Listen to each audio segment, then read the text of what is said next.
K Radhakrishnan M P കഴിഞ്ഞ കുറച്ച് ദിവസങ്ങളായി തന്നെ നിലമ്പൂരിന്റെ വിവിധ ഭാഗങ്ങളിൽ അദ്ദേഹം പോകുന്നുണ്ട്. അദ്ദേഹത്തിന്റെ വാഹനം ഈ ഭാഗത്തൂടിയെല്ലാം കടന്നു പോകുന്നുണ്ട്. അദ്ദേഹം ഇപ്പോൾ നമ്മളോടൊപ്പം ചേരുകയാണ്.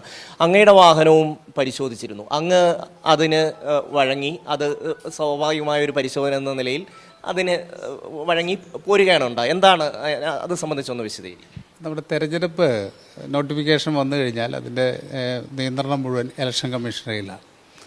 സംസ്ഥാന ഗവൺമെൻറ്റിന് തെരഞ്ഞെടുപ്പ് നടത്തി കൊടുക്കുക എന്നുള്ള ചുമതല മാത്രമേ ഉള്ളൂ. ഇലക്ഷൻ കമ്മീഷൻ മുന്നോട്ട് വയ്ക്കുന്ന കാര്യങ്ങളെല്ലാം തന്നെ നടപ്പിലാക്കുകയാണ് ഉദ്യോഗസ്ഥന്മാരുടെ ചുമതല. ഉദാഹരണം, ഞാൻ മന്ത്രിയായിരുന്ന സമയത്താണ് പാർലമെൻറ്റിലേക്ക് മത്സരിച്ചത്. മന്ത്രിയായിരുന്ന സമയത്ത് പാർലമെൻറ്റിലേക്ക് മത്സരിച്ചപ്പോഴും സ്ഥാനാർത്ഥിയായ എൻ്റെ വണ്ടി പോലും പല ഘട്ടങ്ങളിൽ പരിശോധിച്ചിട്ടുണ്ട്. ആ പരിശോധന സമയത്ത് നമ്മളതിനെ എതിരായിട്ട് ഉദ്യോഗസ്ഥന്മാരുടെ തട്ടിക്കയറി അല്ലെങ്കിൽ അവരുടെ ഡ്യൂട്ടി നിർവഹണത്തിൽ നിന്ന് അവരെ പിന്തിരിപ്പിക്കുകയല്ലേ ചെയ്തോളാനാണ് പറഞ്ഞത്. അപ്പോൾ അത് സ്വാഭാവികമായിട്ടുണ്ടാകുന്ന, അത് ആർക്കും പ്രത്യേക ഇമ്മ്യൂണിറ്റി ഇല്ല. അതാണ് അതിൻ്റെ പ്രത്യേകത. ഒരാൾക്കും ഇതിൻ്റെ പരിഗണന ഒന്നുമില്ല. എല്ലാവരോടും ഒരുപോലെ പെരുമാറുക എന്നുള്ളതാണ് സാധാരണ ഇത്. അതുതന്നെയായിരിക്കും ഇവിടെയും സംഭവിക്കുന്നത്. ഇവിടെ ഇപ്പോൾ എൻ്റെ വണ്ടി ഇന്ന് കാലത്ത് പരിശോധിച്ചു. പരിശോധനയ്ക്ക് നമ്മളൊന്നും തടസ്സമല്ല.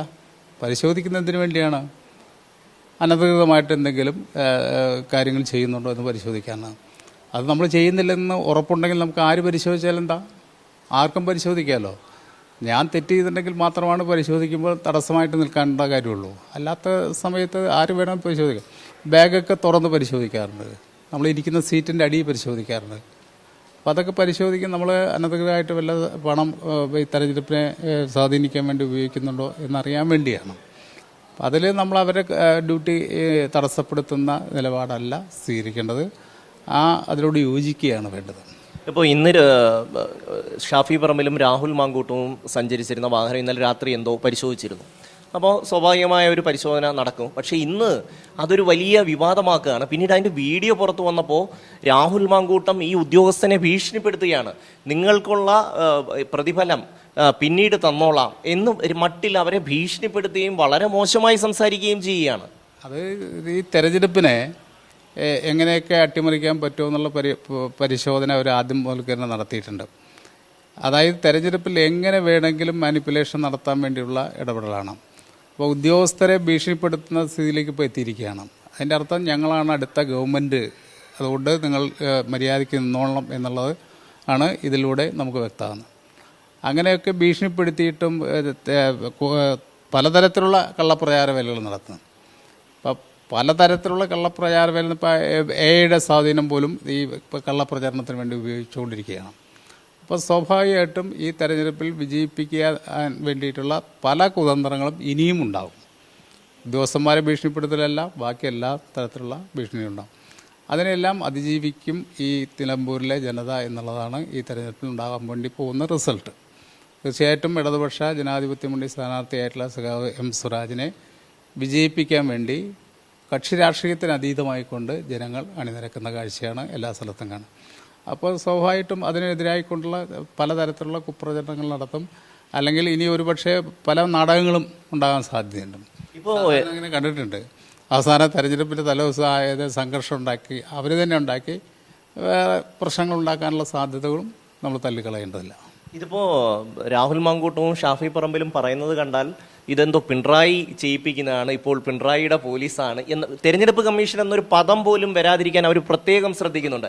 അതുമാത്രവുമല്ല, ഈ ചില മാധ്യമങ്ങൾ അവിടെ ഒരു ചോദ്യം അങ്ങോട്ട് തിരഞ്ഞെടുപ്പ് കമ്മീഷനുമായി ബന്ധപ്പെട്ടാണല്ലോ, ആ ഉദ്യോഗസ്ഥർ പറയുന്നത് അനുസരിക്കുക എന്നുള്ളത് മാത്രമാണ് പോലീസിൻ്റെ കർത്തവ്യം. അതാണ് ഞാൻ നേരത്തെ പറഞ്ഞത്. ഞാൻ മന്ത്രിയായിരിക്കുമ്പോഴാണ് പാർലമെൻറ്റിലേക്ക് ആലത്തൂർ മത്സരിച്ചത്. ആ സമയത്ത് എൻ്റെ വണ്ടി പരിശോധിച്ചതിന് ശേഷം ഒന്നും കണ്ടില്ല കഴിഞ്ഞപ്പോൾ ഉദ്യോഗസ്ഥന്മാരും സോറി, ഞങ്ങളുടെ ഡ്യൂട്ടിയുടെ ഭാഗമായിട്ടാണ് ഞാൻ പറഞ്ഞു, നിങ്ങൾ ചെയ്തോ, അങ്ങനെയാണ് ചെയ്യേണ്ടത്. എനിക്ക് സ്ഥാനാർത്ഥി എന്നുള്ളതിലേക്ക് ഒരു തരത്തിലുള്ള ഇമ്മ്യൂണിറ്റിയും വേണ്ട എന്നാണ് അന്ന് പറഞ്ഞത്. അതുതന്നെയാണ് എല്ലാവരും പറയേണ്ടത്. കള്ളത്തരം ചെയ്യുന്ന ആളുകൾക്ക് ഒരുപക്ഷെ അത് തടസ്സമായിട്ട് വരും. അല്ല, അതിൽ ഇപ്പോൾ ഇലക്ഷൻ കമ്മീഷൻ്റെ തീരുമാനമാണ്. സംസ്ഥാന ഗവൺമെൻറ് ഇലക്ഷൻ കമ്മീഷൻ പറയുന്നതിനനുസരിച്ചുകൊണ്ട് ഉദ്യോഗസ്ഥന്മാർക്ക് ഡ്യൂട്ടി നിർവഹിക്കാനുള്ള സൗകര്യം ചെയ്തു കൊടുക്കണം. അല്ലെങ്കിൽ സംസ്ഥാന ഗവൺമെൻറ്റാണ് കുറ്റവാളികളായിട്ട് വരിക. മനു, അതാണ് എത്ര പക്വമായിട്ടാണ് കെ രാധാകൃഷ്ണൻ എം പി ആ വിഷയത്തെ സമീപിക്കുന്നത് എന്ന് നമ്മൾ കാണുകയാണ്. അദ്ദേഹം ഇറങ്ങി നിന്ന് ആ വാഹന പരിശോധനയ്ക്ക് ആ വാഹനം വിട്ട് നൽകുകയാണ് ചെയ്യുന്നത്. ഇവിടെ എന്താണ്, ഇവിടെ ഷാഫി പറമ്പിലും രാഹുൽ മാങ്കൂട്ടവും വരുന്ന വണ്ടിയിൽ ഒരു പരിശോധന നടത്തണമെന്ന് ഉദ്യോഗസ്ഥർ ആവശ്യപ്പെടുന്നു. വണ്ടിയിലുണ്ടായിരുന്ന സാധനങ്ങളൊന്ന് പരിശോധിക്കുന്നു. അതിനാണ് ഇത്രയും വലിയ ഒരു പ്രഹസനമുണ്ടാക്കി മാധ്യമങ്ങളെ മുഴുവൻ ഇത് പിണറായിയാണ് ചെയ്യുന്നത് എന്ന മട്ടിലാണ് ഈ വ്യാഖ്യാനം. അതാണ് അതിലെ ഏറ്റവും പ്രധാനപ്പെട്ട ഒരു ഘടകം. ജനങ്ങളെ ആകെ തെറ്റിദ്ധരിപ്പിക്കുകയാണ്. അതിന് ഈ പറയുന്നത് പോലെ ചില മാധ്യമങ്ങൾ കൂട്ടുനിൽക്കുന്നു. അതവിടെ കൊണ്ടും അവസാനിക്കുന്നില്ല. ഈ ഉദ്യോഗസ്ഥരെ ആകെ ഭീഷണിപ്പെടുത്തുകയാണ്. നിങ്ങൾക്ക് പിന്നീട് തരാമെന്ന് പറഞ്ഞ് ഭീഷണിപ്പെടുത്തുകയാണ്. വളരെ മോശമായി സംസാരിക്കുകയാണ്. ഒന്ന് ആലോചിച്ച് നോക്കൂ, എന്ത് അപക്വമായിട്ടാണ് ഈ രണ്ട് യുവ നേതാക്കൾ ഈ വിഷയത്തിൽ പ്രതികരിച്ചത്. അവരുടെ ഈ കാര്യത്തിലുള്ള അവരുടെ അതിനുശേഷം ഇന്ന് രാവിലെ അടക്കം ഷാഫി പറമ്പിലടക്കം മാധ്യമങ്ങളോട് സംസാരിക്കുമ്പോൾ എത്ര വക്രീകരിച്ചാണ് ഈ യാഥാർത്ഥ്യങ്ങളെ പൊതുജന സമക്ഷം അവതരിപ്പിക്കുന്നത് എന്നുള്ളതാണ്. അത് തന്നെ ഗവൺമെൻറ്റിൻ്റെ ഭാഗത്തുനിന്ന് ഈ കാര്യത്തിൽ ഒരു ഇടപെടലുമില്ല.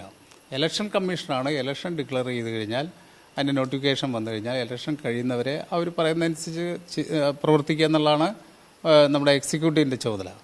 ആ ചുമതല മാത്രമാണ് സംസ്ഥാന ഗവൺമെൻറ് നിർവഹിക്കുന്നുള്ളൂ. ഇവിടെ ശരിയായ രീതിയിൽ ഒരു തരത്തിലുള്ള പ്രശ്നങ്ങളുമില്ലാതെ തെരഞ്ഞെടുപ്പ് നടക്കണമെന്നാണ് ഗവൺമെൻറ് ആഗ്രഹിക്കുന്നത്. അതുകൊണ്ട് തന്നെയാണ് ഗവൺമെൻറ്റിൻ്റെ പ്രതിനിധികളായിട്ടുള്ള വരുന്ന ആളുകളെയും ചെക്ക് ചെയ്യുന്നുണ്ട്. അപ്പോൾ അത് അവിടെ നിഷ്പക്ഷമായിട്ടുള്ള ഒരു സമീപനമാണ്. നിഷ്പക്ഷമായിട്ടുള്ള ഒരു തെരഞ്ഞെടുപ്പ് ഇവിടെ നടക്കണം. അതിനു വേണ്ടിയിട്ടുള്ള ഇടപെടലാണ് നടത്തിക്കൊണ്ട് അതിനെ വക്രീകരിച്ച് ഗവൺമെൻറ്റിനെതിരാക്കി മാറ്റാൻ വേണ്ടിയുള്ള ഓരോ കാര്യങ്ങളും അങ്ങനെയാണ്. നമ്മുടെ സംസ്ഥാന ഗവൺമെൻറ് ചെയ്യുന്ന എല്ലാ നല്ല കാര്യങ്ങളെയും വക്രീകരിച്ചുകൊണ്ട് ജനങ്ങളുടെ ഇടയിൽ തെറ്റായ ധാരണ ഉണ്ടാക്കാൻ വേണ്ടിയുള്ള വലിയ ശ്രമങ്ങൾ നടത്തുന്നുണ്ട്. ഈ കാര്യത്തിലും അത് തന്നെയാണ് സംഭവിക്കുന്നത്.